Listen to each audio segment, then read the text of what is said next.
सभी बच्चों को नमस्कार। आप सभी का शक्ति क्लासेज में हार्दिक स्वागत है।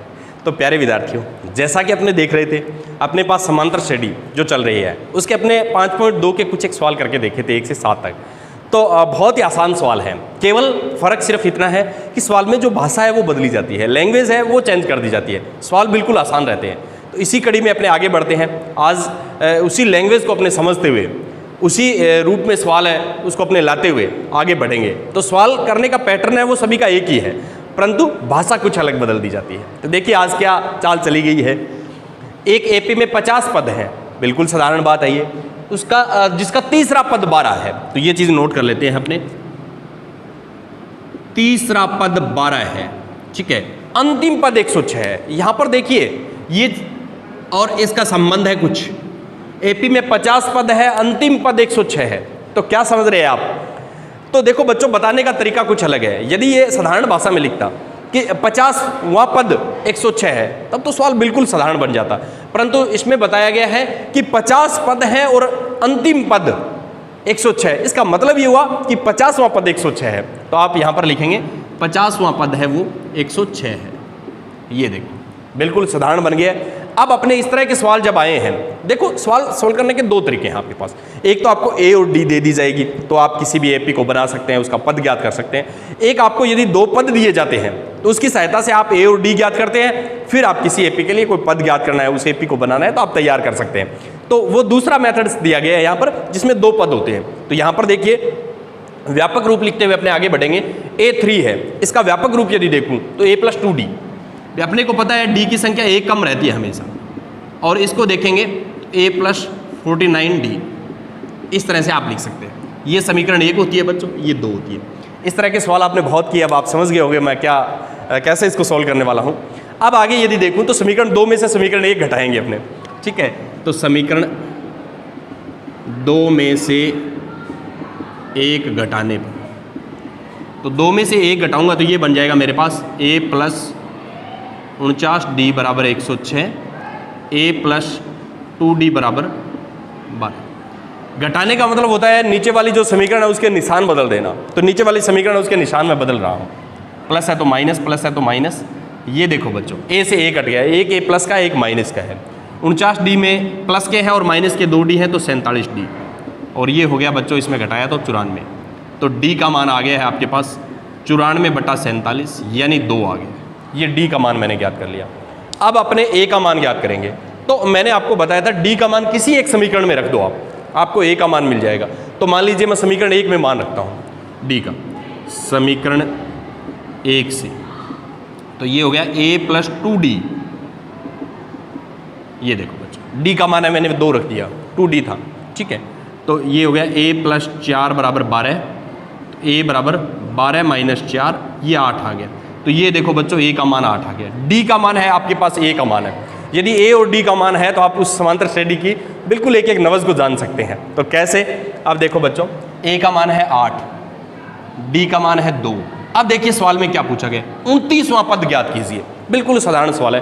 तो n का मान 29, और अपने को A29 यानी AN ज्ञात करना है, ये मान लीजिए, ठीक है। अब अपने AN का फॉर्मूला लगाएंगे, A+n-1 गुणा D, यानी अपने को 29वां पद ज्ञात करना है।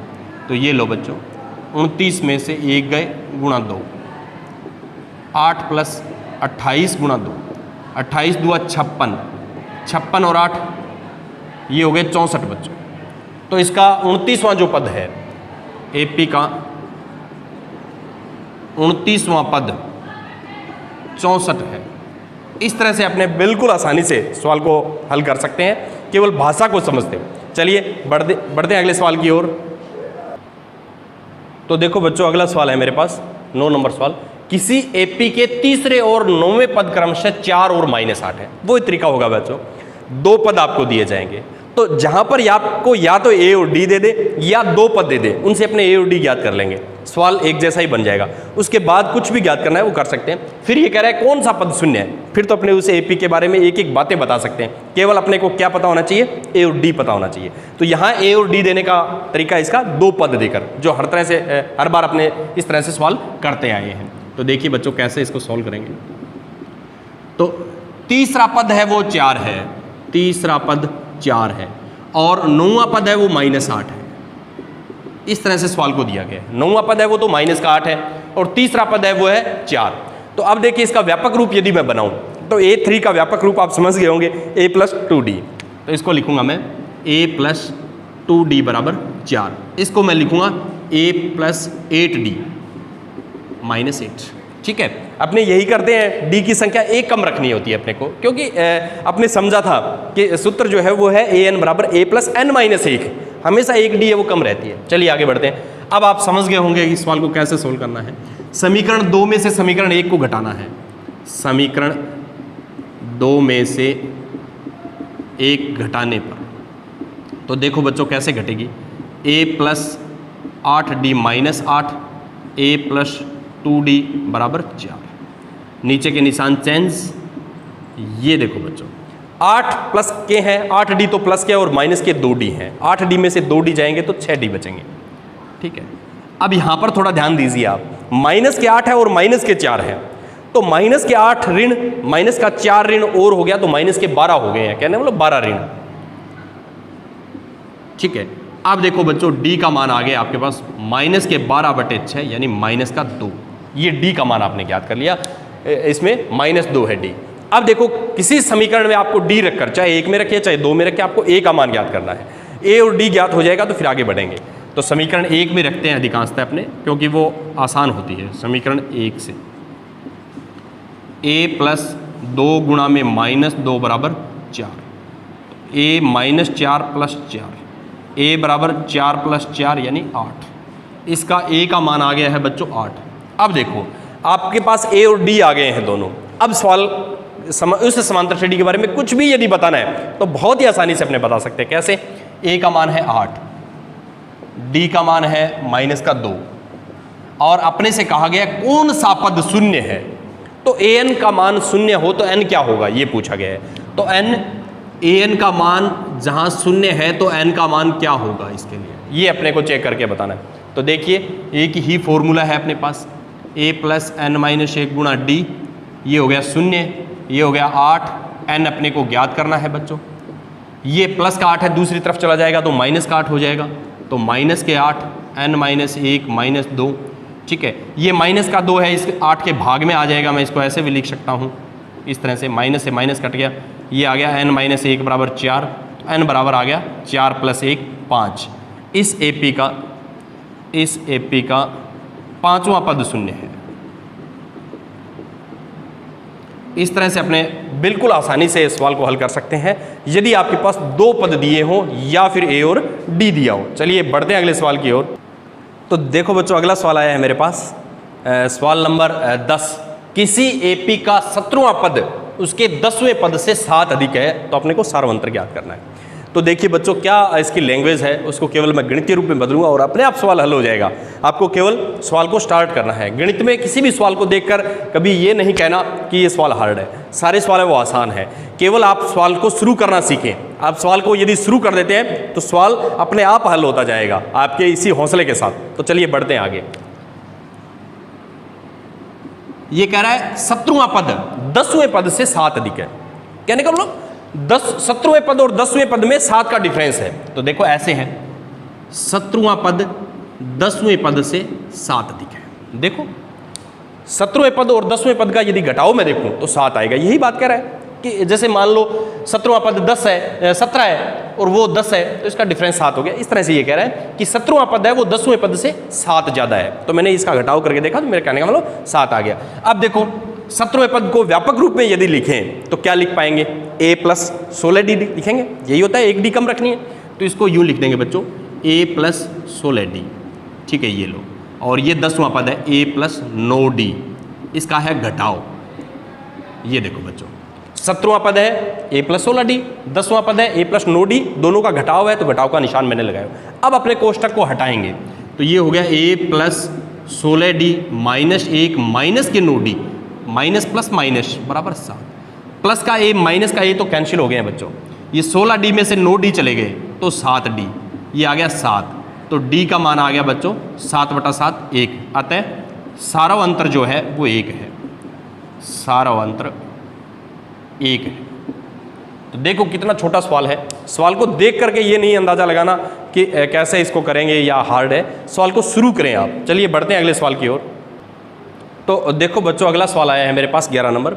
एपी दे रखी है 3, 15, 27, 39 का कौन सा पद उसके 54वें पद से 132 अधिक है। वो पद बताना है, वो nवां पद होगा, अपने को पता नहीं है उस पद का। तो देखिए क्या अपने इस एपी के बारे में लिख सकते हैं, वो देखते हैं। सबसे पहले तो मैं लिखता हूँ ए का मान 3 है, डी का मान 15 - 3 12 है, ठीक है। और एक ये कह रहा है कि कौन सा पद वो nवां पद हो सकता है। वो मान लीजिए nवां पद है, जिस पद की ये बात कर रहा है nवां पद है, वो 54वें पद से 132 अधिक है। तो मैं यूँ लिख देता हूँ, माना nवां पद 54वें पद से 132 अधिक है, यूँ लिख दिया। कौन सा पद है? वो nवां पद है बच्चों। तो देखिए nवां पद कैसे लिखेंगे, कहने का मतलब an और ये 54वां पद है, इन दोनों का यदि डिफरेंस देखूँ तो 132 आएगा। देखो nवां पद है वो 54वें पद से, यानी nवें पद में से 54वां पद घटाएंगे तो 132 आ गया। अब देखिए इस सवाल को कैसे सॉल्व करना है। an का फॉर्मूला अपने पास है, वो अपने लगा देंगे a + n - 1 गुणा d, और 54वां पद ज्ञात करना है बच्चों इधर। तो इसमें यदि मैं देखूं तो या मैं यूँ कहूँ an का एक बार सीधा फॉर्मूला लगा देते हैं। देखिए an बराबर a + n - 1 गुणा d, ये तो है मेरे पास फॉर्मूला। अब मैं इसमें मान पुट करूँगा। देखिए कैसे, an के लिए, a के लिए 3 आ गया, इसके लिए n अपने को पता नहीं है, और d का मान आ गया बच्चों 12, ये आ गया an का मान, ठीक है। इसके लिए a 54 को ज्ञात करेंगे तो ये हो गया 3 + 54 - 1 गुणा 12 बराबर 132। ये देखो बच्चों, ये फॉर्मूला मैंने लगाया यहाँ पर। ये an, यहाँ पर अपने पास an में यदि देखें तो n का मान नहीं है, सिर्फ बाकी सारे मान हैं, तो वो मान मैंने पुट कर दिए है। ये a 54 का मान आ गया, ठीक है। तो देखो ये बन गया मेरे पास 3 + 12n - 12, ठीक है। इधर यदि देखूं तो ये बन गया बच्चों 3 + 53 × 12 बराबर 132, ठीक है। अब इसको यदि सॉल्व करेंगे तो अपने पास तो ये बन जाएगा मेरे पास -9, 12n - 9, और ये बन जाएगा -3, और माइनस के 53 को 12 से गुणा कर देंगे बच्चों। तो देखिए 53 को यदि 12 से गुणा करता हूँ तो इस तरह से आ जाएगा 6, और ये आ गया 53, तो 636 आ गया है बच्चों। 636 बराबर 132, ये आ गया, ठीक है। इस तरह से अपने इसको देख सकते हैं। अब देखो माइनस माइनस की संख्याएं जुड़ जाएगी, सारी की सारी संख्याएं माइनस की है, सब इसके साथ जुड़ जाएगी। तो कैसे बनेगा 12n, ठीक है। ये हो गया माइनस का 9 और 3 12 इसमें जुड़ जाएंगे तो 648 हो गया 132। तो ये हो गया है बच्चों 12n बराबर 132 + 648। ये हो गया है बच्चों 12n बराबर 132 में 648 जोड़ देंगे अपने, तो ये हो गए 8 और 2 10, हसल 1, 4 और 3 7 और 1 8, 780 हो गया। n बराबर 780 बटा में 12, तो 12 × 6 = 72, फिर बच गए 6 60, 12 × 5 = 60, तो वह 65वां पद होगा जो 54वें पद से 132 ज़्यादा है। वो अपने पास कौन सा पद है बच्चों? 65वां पद है। तो इस तरह से यदि सवाल को समझें तो बिल्कुल छोटा सा सवाल है, आसान सा सवाल है। आपको यहाँ पर an को ध्यान से समझना है कि केवल n का मान नहीं है, बाकी सारे मान हैं। तो कैसे मैंने पुट किए हैं आप इसको ध्यान से देखेंगे और बहुत ही आसानी से इस सवाल को सॉल्व कर सकेंगे। चलिए बढ़ते हैं अगले सवाल की ओर। तो अगला सवाल यदि मैं लेता हूं तो मेरे पास है 12 नंबर सवाल जो है, दो समांतर श्रेणियों का सार्वंतर समान है। दो समांतर श्रेणियां अलग अलग, मान लीजिए ये आपके पास एक एपी है जिसको एपी फर्स्ट लिख सकते हैं अपने, और ये मान लीजिए एपी सेकंड है, यूँ मान लीजिए दो एपी है आपके पास, ठीक है। बिल्कुल आसान तरीके से अपने इसको समझ लेंगे। उनका सार्वंतर समान है, तो इसका भी सार्वंतर जो है वो डी है, सार्वंतर डी है, और इसका भी डी है, दोनों का समान है, सार्वंतर डी है, ठीक है। ये मान लिया बच्चों। इनके हजारवें पदों का अंतर 1000 है, तो मान लेता हूं इसका प्रथम पद, इसका प्रथम पद मान लिया बच्चों मैंने ए, और इसका प्रथम पद मान लेता हूं ए डेस, ये मान लिया बच्चों। इससे अपने को ध्यान रह जाएगा कि कौन सा दूसरी श्रेणी का है, ये डेस वाले में लेके चलेंगे, इसको सिंपल लेके चलेंगे, ठीक है। इनके 100वें पदों का अंतर, तो इसका 100वां पद यदि देखूं तो प्रश्नानुसार यदि देखूं, इनके 100वां, मान लीजिए ये बड़ी है तो इसका 100वां पद है ये और इसका 100वां पद है ये, इसका अंतर है वो 100 दिया।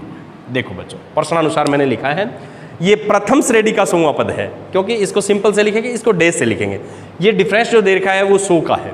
तो देखिए अब इसको मैं लिख सकूँगा a प्लस 99d, ठीक है, और इसको लिख सकूँगा a डैश प्लस 99d, तो दोनों में समान है, इस पर डैश लगाने की आवश्यकता ही नहीं है, ठीक है। तो देखो बच्चों, इसको यदि सॉल्व करूँगा तो मेरे पास बन जाएगा a plus 99d a dash minus 99d बराबर 100। तो कहने का मतलब 99d से 99d कट गया, a माइनस a डैश 100 आ गया। ये सपोज कीजिए एक समीकरण नंबर 1 आ गई है। और यदि इसको देखें तो एक बात समझ में भी आ रही है कि इसके प्रथम पदों का अंतर है वो 100 है, ये कह रहा है ये, ठीक है। चलिए बढ़ते हैं आगे। अब आगे क्या कह रहा है, उनके हजारवें पदों का अंतर ज्ञात करो। तो देखो बच्चों, इनके हजारवें पदों का, तो इसका हजारवां पद और इसका हजारवां पद ये अपने को ज्ञात करना है, ठीक है। भी क्या होगा, तो चलिए इसको कैसे ज्ञात करेंगे। इसको यदि लिखूं तो a प्लस 999d माइनस, इसको यदि लिखूं तो a डैश से लिखा जाएगा प्लस 999d, क्योंकि d दोनों में समान है, d पे डैश नहीं लगानी है, यहाँ पर दिया हुआ है d ये दोनों में समान है। अब देखो बच्चों, इसको यदि सॉल्व करूँ मैं, a plus 999d minus a dash minus 999d, ये कट गया बच्चों, ये आ गया a माइनस a डैश। इसका मान समीकरण 1 से यदि देखूं तो बच्चों 100 है, समीकरण 1 से यदि इसका मान देखूं a माइनस a डैश का तो 100 है। तो अपने क्या कह सकते हैं, इनके हजारवें पदों का अंतर भी 100 होगा। उनके हजारवें पदों का अंतर 100 है, ये अपने कह सकते हैं बच्चों। इस तरह से अपने इसको वैसे तो देखें तो सारा अंतर जो है, यदि प्रथम 100 पदों का अंतर 100 है तो वो डिफरेंस हमेशा बना रहेगा। क्यों? क्योंकि सारा अंतर समान है, इसलिए। तो फिर भी अपने को यदि प्रेजेंट करके दिखाना हो सवाल को तो इस तरह से आप इसको शो करेंगे। चलिए बढ़ते हैं अगले सवाल की ओर। तो अगला सवाल देखिए बच्चों, बहुत ही आसान सा सवाल है, ऐसा सवाल अपने पहले देखा भी है। 13वां सवाल है, 3 अंकों वाली कितनी संख्याएं 7 से विभाज्य है। तो सबसे पहले तो अपने को 3 अंकों वाली संख्याओं का पता होना चाहिए। तो आपको पता है 3 अंकों की सबसे छोटी संख्या कौन सी होती है? बिल्कुल सही कहा आपने, 100 होती है, क्योंकि उसमें 3 अंक, उसके बाद उसके ठीक पहले 99 आता है जिसमें 2 अंक है। तो ठीक है, तो देखो बच्चों, मैं इसको बिल्कुल आसान बनाने के लिए यूँ लिख देता हूँ, 3 अंकों वाली संख्याएँ, 3 अंकों वाली संख्या, सारी संख्याएं मैं लिखूंगा जो 3 अंकों वाली है, ठीक है। तो मेरे पास है 100, 101, 102, 103, 104, इस तरह से मैं आगे बढ़ता हुआ 999 तक जाऊंगा। मेरे को पता है 3 अंकों की सबसे बड़ी संख्या है वो 999 होती है। अब इसमें से कौन सी संख्या अलग कर लेनी है अपने को जो 7 से विभाज्य है। तो देखिए बच्चों, 3 अंकों वाली 7 से विभाज्य संख्या, इसमें वो संख्याएं अपने अलग निकाल लेंगे जिसमें 7 का भाग पूरा पूरा जाता है। तो देखिए 100 में यदि 7 का भाग दूंगा तो पूरा पूरा नहीं जाएगा। देखिए क्या केस होगा, उससे अपने को ज़्यादा बेटर समझ में आएगा यदि इसमें देखेंगे। 7 एकम 7, ये आ गया 30, 7 चौके 28, ठीक है। तो सॉरी, इसमें हो गया, तो 7 चौके 28, तो ये हो गया 2, ठीक है। यहाँ तक अपने पास इसमें भाग जा रहा है, यानी 14 7 98 तक, ठीक है। तो यदि मैं देखूँ बच्चों इसमें कि अब अपने पास यहाँ पर 2 है, यहाँ पर आना चाहिए 7, तो अपने को 7 अंक और आगे चलना पड़ेगा। तो कहने का मतलब यदि मैं 101 लूँगा तो यहाँ 3 आएगा, 102 लूँगा तो यहाँ 4 आएगा, 5 आएगा, 6 आएगा। तो यहाँ पर पहला जो पद होगा वो 105 होगा। 105 है, उसमें 7 का भाग जाता है, फिर उसमें 7 जोड़ देंगे 112, फिर उसमें 7 जोड़ देंगे 119। अब अपने को चेक करना है अंतिम संख्या कौन सी होती है। तो यही तरीका वहाँ लगाएंगे, 999 में आपको 7 का भाग देना है और देखना है शेषफल कितना बचेगा। जितना शेषफल है वो कम कर देंगे अपने। तो 7 एकम 7, ठीक है, 7 चौके 28, 19, 7 दूनी 14। तो यहाँ पर शेषफल 5 आ गया बच्चों, आपको 5 कम कर देना है, वो संख्या पूरी पूरी भाग जाएगा। कहने का मतलब यहाँ पर 4 होता तो यहाँ 14 बन जाता। तो कहने का मतलब 994 है वो अंतिम संख्या है। ये सवाल है बच्चों, इस तरह की श्रेणी आपको तैयार कर लेनी है। ये 994 है, वो 7 से विभाज्य 3 अंकों की सबसे बड़ी संख्या होती है। अब देखिए आपको ये चेक करना है 994 वो कितने नंबर पे आ रहा है इस श्रेणी में। तो बिल्कुल अपने ज्ञात कर सकते हैं। क्यों? क्योंकि श्रेणी दे दी है तो ए और डी आपके पास है, ए और डी जब अपने पास है तो कुछ भी अपने बता सकते हैं उस श्रेणी के बारे में। तो ए का मान है 105, डी का मान है, अपने को पता है 7 से विभाज्य है तो डी का मान है 7, एन अपने को ज्ञात करना है, ए एन का मान 994 के लिए। ठीक है, तो ए एन का फॉर्मूला लगा देता हूँ, ए प्लस एन माइनस 1 गुणा डी, तो ये हो गया है बच्चों 994, 105, एन अपने पास है नहीं, डी है 7, तो देखो ये हो गया n माइनस 1 गुणा 7, 994 में से 105 माइनस के हो गए हैं, क्योंकि यहाँ पर प्लस के थे वो 994 वाली तरफ जाएंगे तो माइनस के हो जाएंगे। तो ये हो गया n माइनस 1 7, इसमें से घटा दिया तो बच्चों ये आ गया 9 और ये हो गया 8 और ये हो गया 8। ठीक है, 994 में से 105 घटा दिए हैं बच्चों। अब देखो n माइनस 1 बराबर 8 8 9 बटा 7। इसको यदि सॉल्व करूंगा मैं तो मेरे पास इस तरह की पोजीशन बनेगी बच्चों, 7 एकम 7, ठीक है, 18 7 दूनी 14 और 7 7 49। एन का मान आ गया है बच्चों 127 प्लस 1 128। तो कहने का मतलब 128 संख्याएं हैं, 7 से विभाज्य 128 संख्याएं होती है जो 3 अंकों की होती है। इस तरह से आपने यदि इस सवाल को देखें तो बहुत ही आसानी से इसको हल कर सकते हैं। चलिए बढ़ते हैं अगले सवाल की ओर। तो अगला सवाल भी वैसा ही है, बिल्कुल सेम ही है। 10 और 250 के बीच में 4 के गुणज कितने हैं? 4 के गुणज कहने का मतलब जिसमें 4 का भाग पूरा पूरा जा रहा है, या 4 के गुणज अपने कह सकते हैं। ठीक है, तो देखिए 10 और 250 के बीच पहले संख्याएं अपने ज्ञात करें। जैसे पहले किया था वैसे ही अपने आगे बढ़ेंगे। 10 और 250 के बीच संख्याएं, तो इस तरह से मेरे पास आएगी बच्चों। 10 और 11 12 13 14 15 16 इस तरह से बढ़ती हुई 249, ये बीच में सारी संख्याएं आ गई है। अब ये कह रहा है 4 के गुणज, तो इसके बीच में अपने 4 के गुणज है उनको काउंट करेंगे कितने हैं। तो 10 और 250 के बीच 4 के गुणज, यानी जिसमें 4 का भाग पूरा पूरा जाता हो। तो देखो बच्चों ये एक तो 12 है, 16 है, इस तरह से है।